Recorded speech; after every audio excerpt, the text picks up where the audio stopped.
Blended Podcasts. Brought to you by Blended Audio.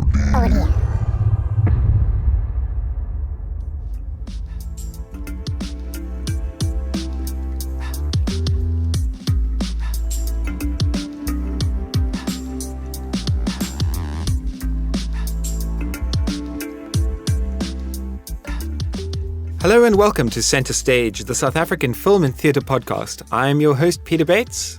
And I'm Alistair King and Daniels. And today, Alistair, we've got an interesting topic for our listeners. We're going to be talking about South African film and theatre. Surprise, surprise. Surprise! I was looking at, new releases. Well, I mean, relatively new. And I was very pleased to see a South African horror film. Oh? The Tokolosh. Oh, yes, the Tokolo. Oh, yes, I watched it. Yeah, and what did you think of it? Be charitable now. It was shot well, in my opinion. Yeah, the camera, the cinematography. The cinematography was great. The acting was good. Good, yeah. The story was just a bit iffy, in my opinion. Iffy? How so? I don't know. There were just like a few loose ends that weren't tied up. Like plot holes. Like a few plot holes. Yeah. The end was a bit confusing because it sort of led you to believe one thing and then it like sort of changed the whole story. But overall, I don't think it was necessarily a bad movie. Yeah, good movie. Yeah, it was and an interesting choice, South African horror. I quite like that. Especially, it's like traditional South African folklore, or African folklore as well, which I thought was really cool. So the question then arises is, why have we not seen...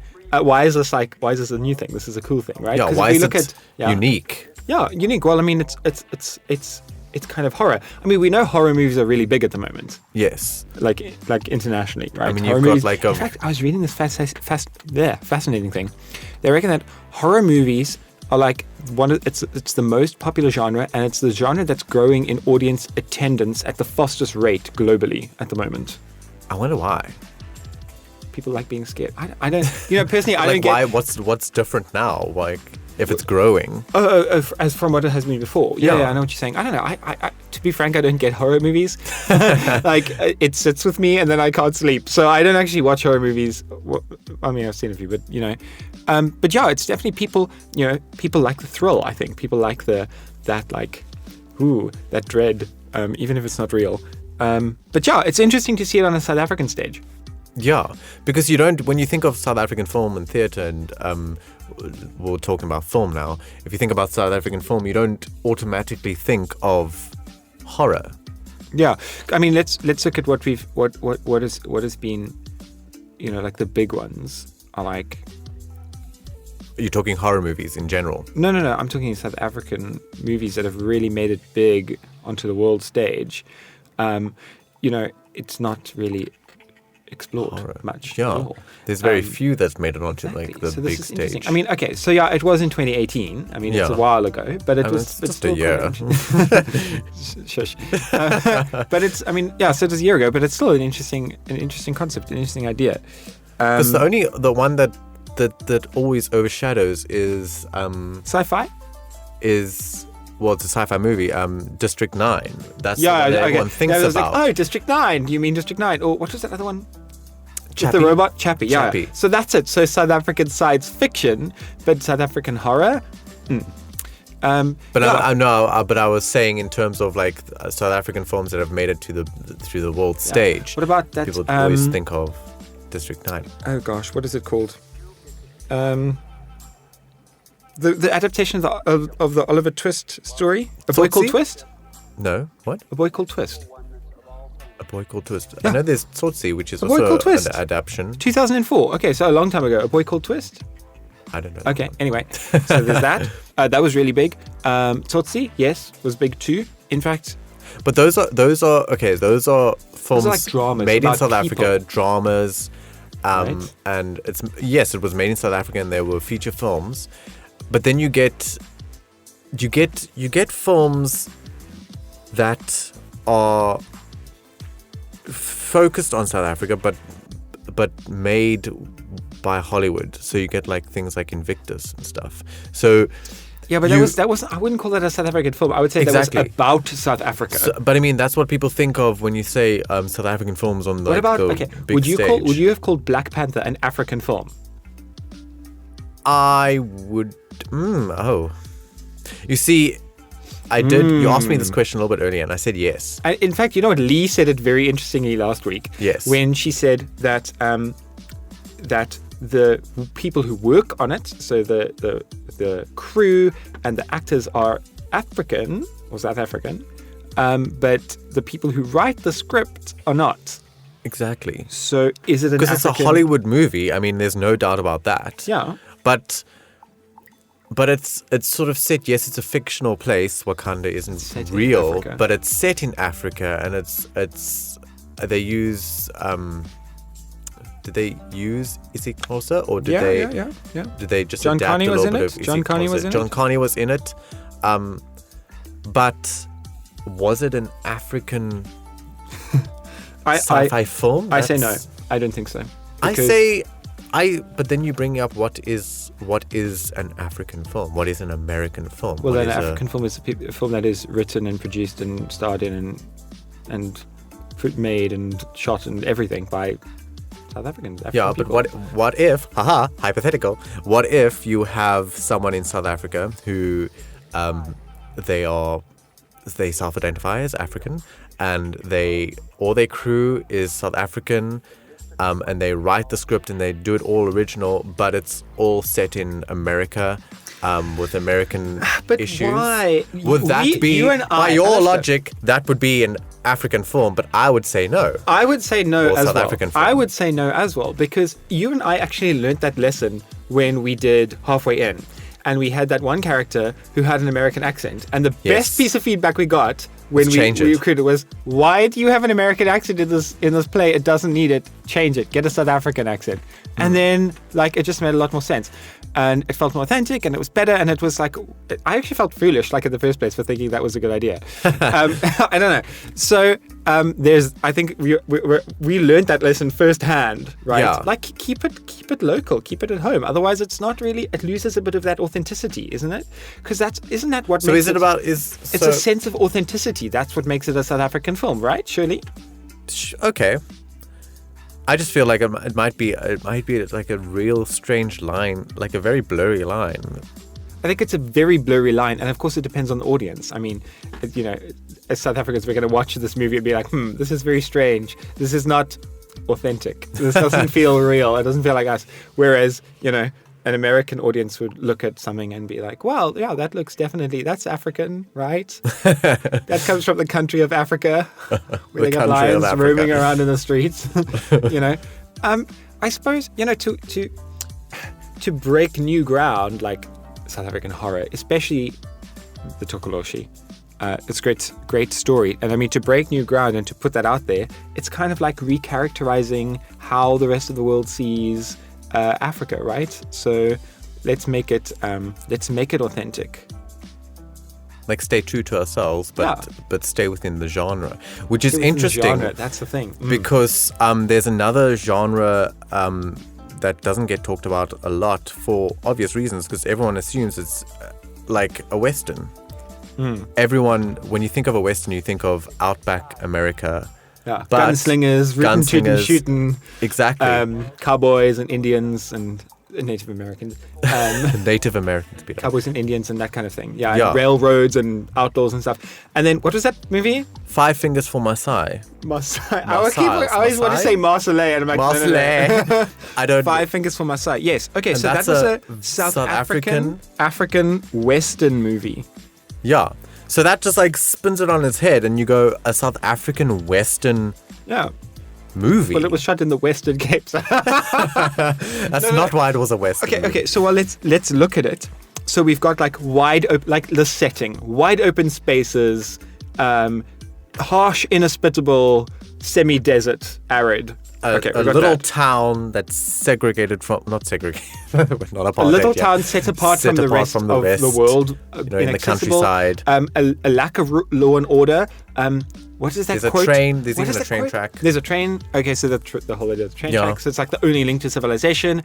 The whole idea of the big dog eats the smaller dog, which is actually a quote from the movie.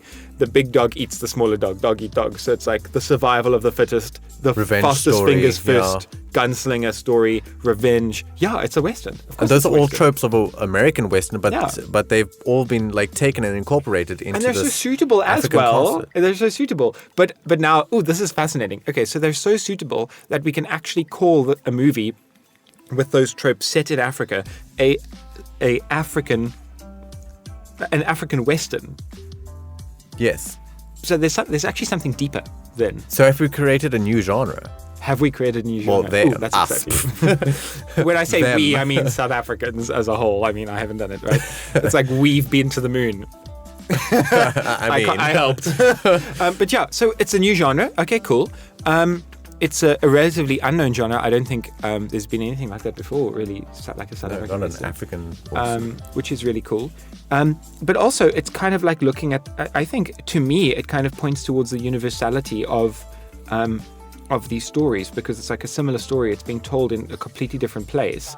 But you can and- still see like But similarities. there's clear, like the tropes are the same, right? And it's like revenge and murder and passion and love and all that kind of thing. And that's kind of a universal thing, right? To Yeah. all human experience, no matter whether you're in the West or you're in Africa or whether you're in the middle of the ocean or whatever the case is. Okay. Yeah, so I think it's an interesting look at things. I was looking at I want to go back to the Tokolosh quickly. Okay. I was looking at the Ergo company, which is the production company behind Tokolosh. And I'm reading here, it says, okay, so what really got me going was, or what really got me thinking was, the universal appeal of film is achieved through excellence in storytelling, etc., etc., and highly marketable box office proven genres. Oh. Highly marketable box office proven genres. Okay, so basically seizing onto the trend and riding it and profiting because of that. Okay, so horror movies are big. We're going to make a horror movie. And we're also going to make it even more interesting because we're going to swing a South African aspect, a South African twist onto it. And we're going to make it a South African movie. So what do you think about that? I think that's quite interesting. That's quite interesting. That's sort of That's what I just said. let me elaborate. There's I don't know what episode we were talking about it, but there was this idea of, if you make something for profit, does it decrease the value of the thing that you made? No. And Alistair, so you know, you and I have learned it's about bums on seats, okay? if their mission statement, I mean, like we're sort of maybe throwing them under the bus. Maybe they have the best of intentions. I'm not saying it's wrong. I'm saying that is the way, because you have to be concerned about that. It's like Lee said last week. If you're going to make something, it's got to sell. Yeah. Right. That's it. It kind of has to, because otherwise you're just throwing your money and time into a big sink, and people have to make a living, right? Because I mean, what's the ideal? The ideal is we can all do what we love, and we can all make a living doing it. And we can all sing Kumbaya and Now, unfortunately, because of the capitalist forces of this world, we can't all do what we love all the time, and often we don't get paid for it when we do. So we need to, it's got to be marketable, it's got to be sellable. And if you're following what the market is telling you is selling, there's absolutely nothing wrong with that. That's fantastic. Because what you could do is then you could take that and then you can transform it. Because then you can take and you could tell stories. I mean, that's a great horror story to tell. Okay, it's the scary creature that sneaks up on you at night, and okay, etc., etc. So that's great. We could bring that African flavor to it. So I think it's a brilliant idea. I don't think it's throwing anyone under the bus. I think it's very shrewd marketing, and it's a very clever commercialization of an art form, and it allows people who otherwise, who are working on it, to actually do what they love and work on it, and raises the profile of South African film and film as a whole. No, I totally agree with you, and I think we need more companies like this. What are they called? I don't know. Ergo? We need more people doing this kind of thing. Yeah. Exactly. We need more of them doing this kind of thing, because there's such a hunger, as Lee was saying last week, for creatives. Yeah, to create things. To create things. But it comes down and to funding, things that are unfortunately. different, maybe different outside of the box to the country we live in. Because when you think of the South African film industry, in particular, there's a lot of drama, and I love me a good drama, but sometimes you want to work on something different. Of course. Because there's a wide variety of stories that could be told, and they're not all going to fit into a specific category or mold or something. So we need to kind of expand the horizons. And also, I suppose a certain thing is to expand what people are willing to watch as well. Yes. Okay. You got to test, because Lee was saying about funding, but what I got underlying that is that, because she was talking about a musical that someone had an idea for, and then they went to a producer effectively. Who said, it's not going to happen unless it's Afrikaans and you have somebody, a famous Afrikaans Exactly, singer. Which tells me that it's not just about the funding, it's about the marketability. It's about, will the audience want to watch it? Those things go hand in hand. Will right? people, But will which the audience want to watch watching it? Which audience is watching it? Because some Exactly. audiences are more primed. Okay, so I mean, let's look at how it looks. I mean, let's look at South Africa television for an example. Okay, we've got. I mean, South Africa's got great growing soap operas. Great soap operas. I mean, that's like those are so big, right? And even I'm thinking of stuff like Isidingo and Backstage and Siva Dalan and what was the other one? Scandal. I mean, okay, some of these have ended already, but they're really great and very big, and people want to watch that because, to a certain extent, television is free. Okay, you just buy a TV, then you have access. Okay, it's not like you have to go to the movie theater or rent a movie or something. Okay, so it's a lot more accessible. So when you're looking at audiences, okay, like some people are prepared or capable. You can take of a paying. risk more easily, I suppose. What do you mean? Because if you do it like a film, then I see what you're saying. Yeah. you gotta rely on the yeah. box office. But Yeah. if you do like a series, then you can sort of do a little bit There's more. a little bit more. There's a little bit more room. Exactly. Room. Well, look. Ultimately, what are you doing? You're going to have to sell it to a TV station that thinks that it can bring in more money with the people watching its advertising than it will be spending on your show.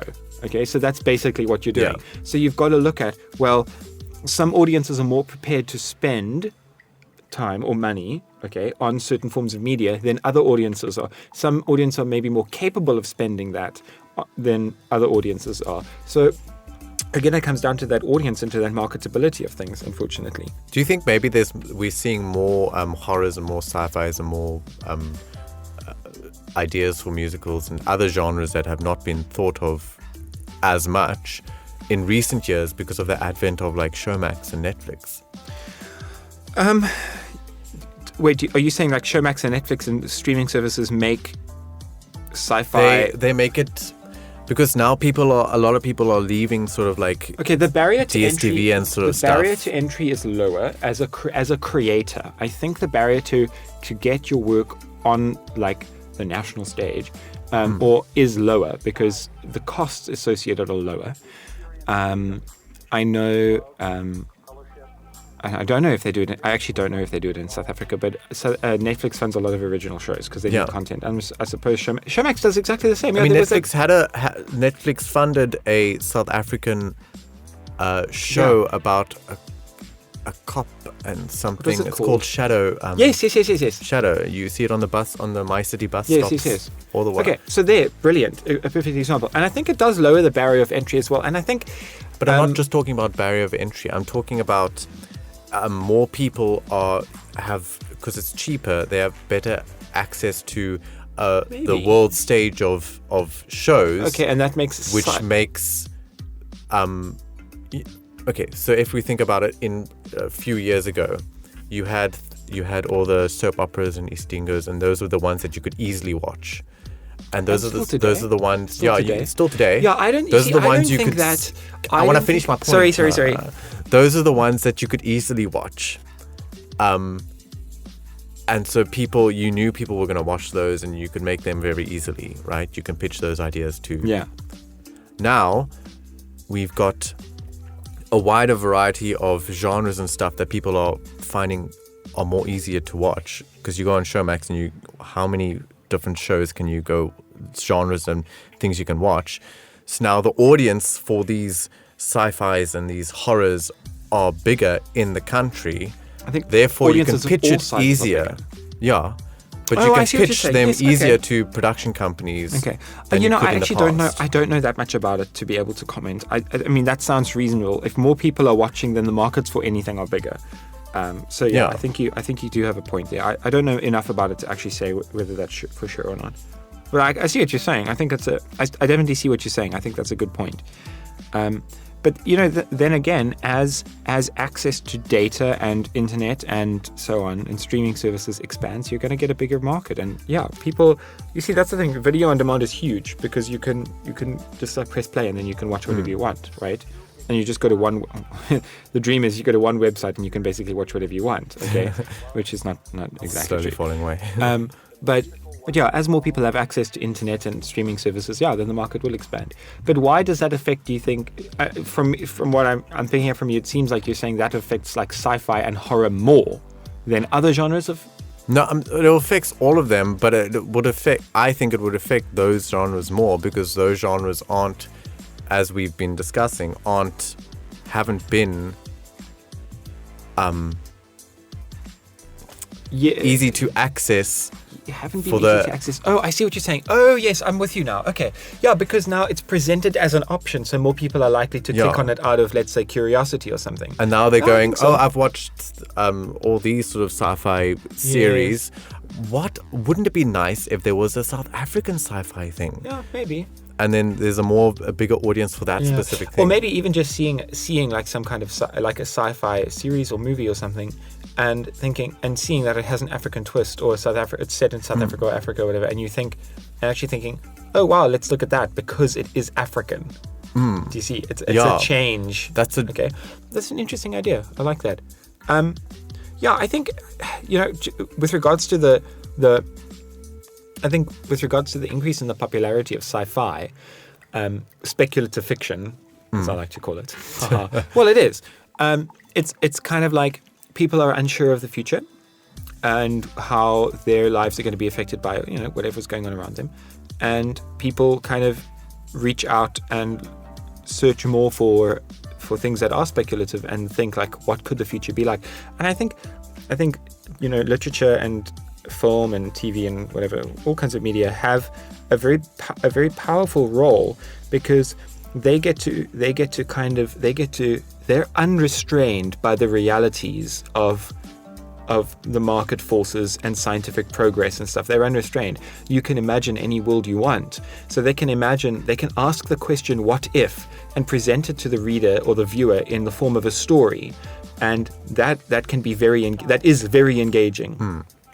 And it's, you know, they have that power to ask what if without having to actually do the legwork in developing that technology. They can say, what if we had a technology that could allow you to do this? What if we cured cancer? What if, you know, we had a dreadful drought and it never rained for 10 years in South Africa? What would happen? And we could put characters in that situation and see how they play out. And I think that, in a way, it's kind of, I think maybe sometimes it's scary for people and sometimes it's maybe reassuring. And I don't know, I personally think that's why sci-fi has become very popular recently, because it asks the what if questions, which are questions people are asking about their own lives. What is going to happen to South Africa? What if, you know, the rand continues to tank against the dollar? What if our unemployment rate plummets or increases? What if South Africa, Cape Town has another drought like we had a couple of years last year? Okay. Yeah. What if? Well, this is what could possibly happen, and it answers those questions. And I think to a certain extent horror also, because, you know, we live in a time of great uncertainty where people, you know, and I think the reaction to uncertainty in the world is to turn inwards and to protect what you have. And that's a response to being scared as well. And I think perhaps horror movies are more popular now because they scratch that itch of being scared. Because at the end of it, you can walk out and you can say, it wasn't real. Yeah. Do you see? It's almost like a relief, and you can then you've got a bit of a relief from that scaredness, which you don't actually get in real life. And then you get back to in reality. But that's the thing, because it allows you to escape. your mind can just like not worry about reality. and that relief, I think you carry it with you into the rest of your life the rest of your life. But that relief at the end of the movie or whatever, like, oh, it's not real. Oh, it was just a bad dream. It's kind of like that, like waking up from a bad dream and going, oh, it's just a bad dream. Everything's actually okay. Like the dog hasn't really run over the road, or I don't know what, it's something terrible like that. And then you think, at least it hasn't happened. I think that's why it's really popular. So horror at least is popular. So we've answered our question that we posed at the beginning of the podcast. I don't know. I think we've got so far off track. I really don't even remember what the question was. The question was, why are we seeing this? Why is there? Oh, why is there? Suddenly Yeah, a horror well, there we movie? go. So we've answered the question. Good job. So we've done a good week's work. A good week's work. Okay. A good week's work. We'll see you next week. We're interviewing a wonderful actor and writer. And tune in next week. Yes. Thank you very much for listening, audience. We appreciate you every moment that you spend with us. It's a great opportunity making these things for you. And hopefully you've learned something just like we have. And we will see you next week. Cheers. King Media Productions Centre Stage is a South African film and theatre podcast hosted by Alistair King and Daniels and Peter Bates and produced with the generous assistance of Blended Podcasts, brought to you by Blended Audio.